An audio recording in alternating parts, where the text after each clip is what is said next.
Sports management analyst Syed Ali Abbas के साथ आप देख रहे हैं प्लेयर्स.pk। और आज हम बात करेंगे पाकिस्तान हॉकी टीम की, जो कि जापान के साथ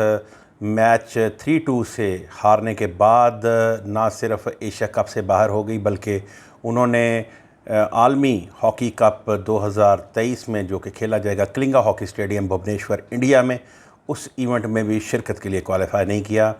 आइए जानते हैं कि इसमें आज के मैच के बाद इन क्या ऐसे मुहर्रकात थे कि जिसकी बिना पर पाकिस्तान हॉकी टीम को ना सिर्फ इस इवेंट में विक्ट्री स्टैंड से बाहर होना पड़ा, बल्कि जो वर्ल्ड कप में शिरकत है उससे भी उसके लिए भी क्वालिफाई नहीं कर सकी। तो शुरू करते हैं। सबसे पहले तो आज के मैच को थोड़ा सा डिस्कस कर लेंगे। आज का ये मैच जो जापान और पाकिस्तान के मबैन खेला गया, बड़ा ही ज़बरदस्त मैच था। लड़कों ने बड़े अच्छे और कंपोज्ड अंदाज़ में हॉकी खेली, अपने स्ट्रक्चर में थे, बेहतरीन अंदाज़ में खेलते हुए पाकिस्तान जो है वो अपनी मंजिलें तय कर रहा था। लेकिन अचानक से क्या हुआ कि पाकिस्तान हॉकी का एक ऐसा वाक़या रूनुमा हुआ पाकिस्तान हॉकी टीम के हवाले से, जो कि इस इवेंट का दूसरा वाक़या है और पाकिस्तान हॉकी में शायद अपनी नौइयत का ये पहला वाक़या है। ये ह्यूमन एरर भी कहा जा सकता है इसको, या आप इसको कोई भी नाम दे सकें, लेकिन इस एरर के नतीजे में पाकिस्तान को ना सिर्फ अपनी इस पोजीशन मैचेस में जो है अपनी पोजीशन लूज़ करना पड़ी, बल्कि पाकिस्तान को आलमी हॉकी कप में भी शिरकत के लिए क्वालिफाई नहीं कर सका। तो उस सिलसिले में जब ये मैच स्टार्ट हुआ तो पाकिस्तान को 2 गोल हो गए और पाकिस्तान ने उसके बाद जवाबी तौर पे 2 गोल स्कोर किया, और उसके बाद फिर पाकिस्तान को एक और गोल हुआ इमाद शकील भट्ट की गलती की वजह से। पाकिस्तान को इस इवेंट में टोटल 3 येलो कार्ड हुए, और जिसमें कप्तान को भी येलो कार्ड दिया गया, क्योंकि 12 खिलाड़ी एक ही वक्त में जो हैं वो ग्राउंड में मौजूद थे जब पाकिस्तान ने गोल करके 3-3 गोल से ये मैच ड्रॉ करने की कोशिश की, और उसी वक्त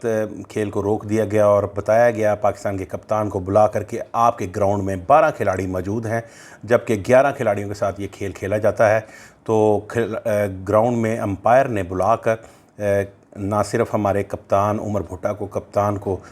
उन्होंने कार्ड दिखाया, येलो कार्ड ग्राउंड से बाहर भेज दिया, बल्कि उस गोल को भी वापस लिया और खेल को मुखालिफ टीम को एक फ्री हिट भी दे दी गई। रूल के मुताबिक, रूल की बात करें तो आपके सामने इस वक्त रूल जो है वो नज़र आ रहा होगा कि कंपोजिशन ऑफ टीम्स। ये कंपोजिशन ऑफ टीम्स क्या है ये आपको डिस्कस करते हैं कि a maximum of 11 players from each team take part in play at any particular time during the match. कि 11 खिलाड़ी जो है ना किसी भी वक्त मैच में हिस्सा ले सकते हैं,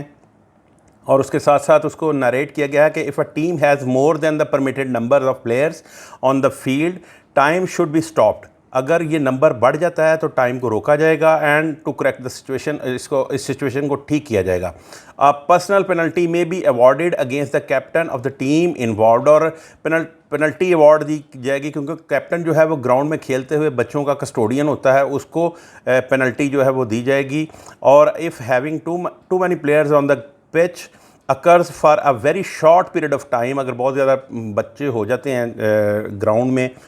बड़े शॉर्ट पीरियड ऑफ टाइम के लिए, and does not materially affect the match, और ये मटीरियली इफेक्ट नहीं करता, यानी कोई गोल शोल नहीं होता। अच्छा, उसमें एक और सिचुएशन को डिस्कस किया गया है कि in cases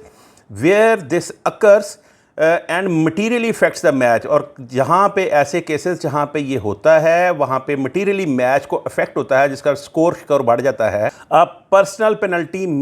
must be awarded against the captain, और कैप्टन को पेनल्टी दी जाएगी जो कि इन्वॉल्व है उस गेम में, and decision taken prior to correcting the situation can not be changed. और जो डिसीजन है ना उस सिचुएशन के लिए, उसको करेक्ट करने के लिए, वो चेंज नहीं होगा। And if time and or play has already been restarted, जबकि टाइम और प्ले जो है वो दोबारा से रीस्टार्ट कर दिया गया हो। अब आ जाते हैं पाकिस्तान हॉकी के उस मामले की तरफ जहां से पाकिस्तान हॉकी का एक ऐसा दौर शुरू हो चुका है जिसमें से शायद हम 2028 में जाकर उस दौर में शायद दोबारा दाखिल हो सकें। एक लंबी एफ़र्ट, लंबी जद्दोजहद करनी पड़ेगी। रूल FIH का ये कहता है कि प्लेयर्स की सब्स्टिट्यूशन के लिए रिस्पॉन्सिबल है कोच नहीं, मैनेजर। और हमारी टीम के जो मैनेजर साहब ओलंपियन ख्वाजा जुनैद साहब, जो कि एक लंबे अरसे से बतौर head coach Pakistan hockey team अपनी सर्विसेज देते रहे और उसके बाद फिर अब दोबारा वो बतौर मैनेजर टीम के साथ अटैच हो चुके हैं और उनको इन मामलात का बहुत बखूबी इल्म है। और अगर इल्म नहीं है, लाइल्मी में भी ये बात हुई, तो ये हमारे लिए सबके लिए एक समझ लें लम्हा फ़िक्रिया है और बड़ी तकलीफ़देह बात है कि पाकिस्तान जो है इस लाइल्मी की बदौलत पाकिस्तान जो है वो वर्ल्ड कप की रेस से भी बाहर हो चुका है, वर्ल्ड कप में शिरकत नहीं करेगा और उसके साथ साथ इस इवेंट में भी वो जो है वो अपनी पोजीशन से हाथ धो बैठा है, जो कि पहली, दूसरी या तीसरी पोजीशन उसने स्कोर करनी थी। ख्वाजा जुनैद साहब को ये चाहिए था उसी वक्त के वो इस बात पर अपना एतराज़ जमा करवाते, या जब अंपायर ने ये गोल वापस लिया था उस वक्त वो अपना कोई प्रोटेस्ट करते, या जो कप्तान थे वो कुछ अपने तौर पे उनको कुछ अपनी शिकायत को रजिस्टर कराते। बाहर तौर ये मैनेजर की ही रिस्पॉन्सिबिलिटी थी कि वो इन रिटर्न लिखे पाकिस्तान की जानिब से। ये जो रूल है, इस रूल में अगर खेल दोबारा शुरू हो चुका है और उस खेल के शुरू होने के बाद दोबारा गोल को वापस नहीं लिया जा सकता, ये रूल कहता है।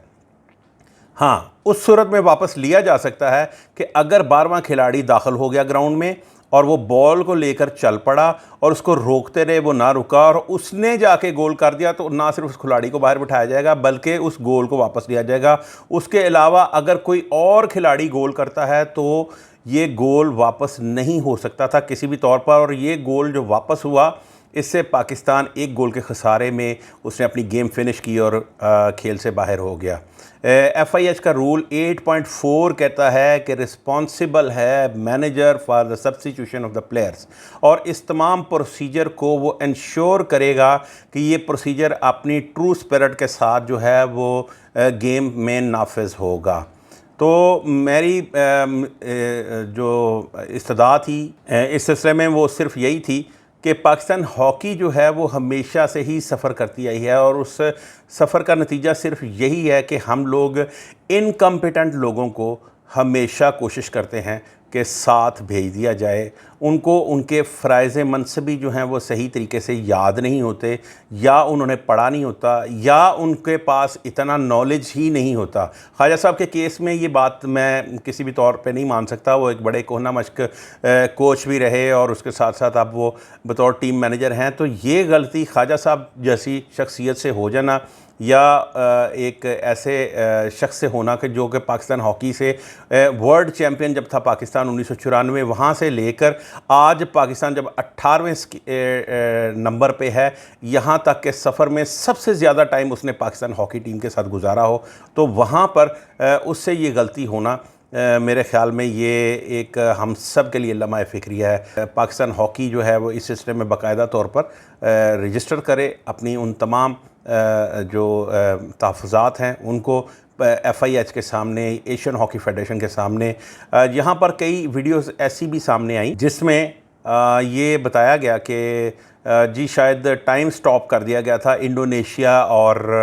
इंडिया के मैच में दूसरे क्वार्टर में 17वें मिनट में।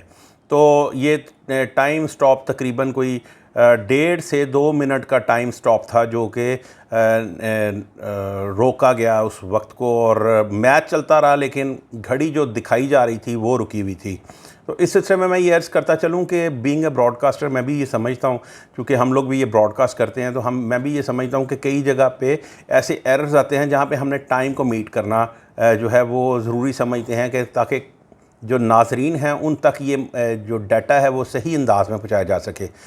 असल जो टाइम है वो टेक्निकल ऑफिशियल के पास ही होता है, वो टाइम जो है वो जूरी बेंच के पास ही होता है और उसी के ऊपर ही रिलाय किया जाता है। ये जो टीवी पे टाइम दिखाया जाता है ये वो टाइम नहीं होता। आपने अक्सर देखा होगा इंटरनेशनल मैचेस में टाइम ख़त्म भी हो जाता है लेकिन मैच चल रहा होता है। तो ये टाइम जो है ये बिल्कुल एक बाहर का मामला है, इसको किसी भी तौर पे कनेक्ट नहीं किया जाता मैच के टाइम के साथ। लेकिन ये आपको शायकीन जो खेल हैं उनको सिर्फ मुत्तला रखने के लिए ये काम किया जाता है कि आपको ये दिखाया जाता है कि स्कोर कितना हो गया है, टाइम कितना बाकी रह गया है, ताकि खेल की जो ट्रू स्पिरिट है उसको आपके सामने प्रॉपरली पोर्ट्रेट किया जा सके। अब तक के लिए सिर्फ इतना ही, इजाज़त दीजिए। अल्लाह हाफ़िज़।